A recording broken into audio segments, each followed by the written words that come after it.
आज भारत माता के उस वीर सपूत का बलिदान दिवस है जो भारतीय स्वतंत्रता संग्राम के क्रांतिकारी इतिहास का निर्विवाद महानायक है।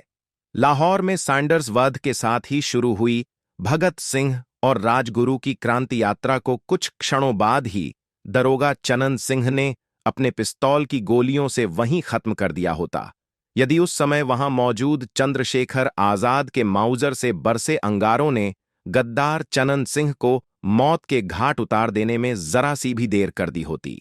सैंडर्स को मौत के घाट उतारने के पश्चात भाग रहे भगत सिंह और राजगुरु का पीछा कर रहा चनन सिंह राजगुरु को पीछे छोड़कर भगत सिंह के करीब पहुंचने वाला था। दरअसल भगत सिंह को पकड़ने में ही उसकी विशेष रुचि थी, क्योंकि वह भगत सिंह को सैंडर्स पर गोली चलाते हुए देख चुका था।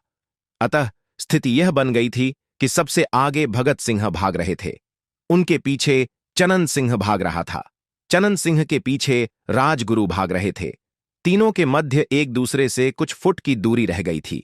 डीएवी कॉलेज की छत से यह नजारा देख रहे चंद्रशेखर आजाद को तत्काल यह आभास हो गया था कि भगत सिंह से शारीरिक रूप से कई गुना बलिष्ठ चनन सिंह किसी भी क्षण भगत सिंह को पकड़कर उन पर हावी हो जाएगा। अतः चंद्रशेखर आजाद का इतिहास प्रसिद्ध माउजर गरजने लगा था और अगले ही क्षण चनन सिंह की लाश सड़क पर बिछ गई थी।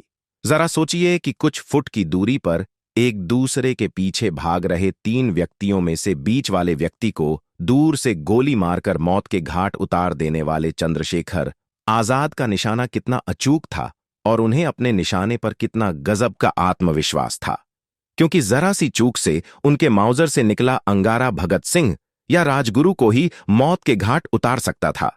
चंद्रशेखर आजाद के लगभग प्रत्येक साथी ने इस घटना का उल्लेख अपने संस्मरणों या लेखों में कभी न कभी अवश्य किया है। मैं आज इस घटना का उल्लेख यह स्पष्ट करने के लिए विशेष रूप से कर रहा हूं, क्योंकि यह घटना इस तथ्य का साक्ष्य है कि भीषण गरीबी और विपत्तियों में पले बढ़े चंद्रशेखर आजाद इतने अचूक निशानेबाज कब और कैसे बने थे, यह रहस्य कभी किसी ठोस तथ्य या साक्ष्य के साथ उजागर नहीं हो सका है। ध्यान रहे कि निशानेबाजी आज भी दुनिया का सबसे महंगा शौक खेल समझा माना जाता है। आज से 100 वर्ष पूर्व क्या स्थिति रही होगी, इसका अनुमान लगाना बहुत सरल है।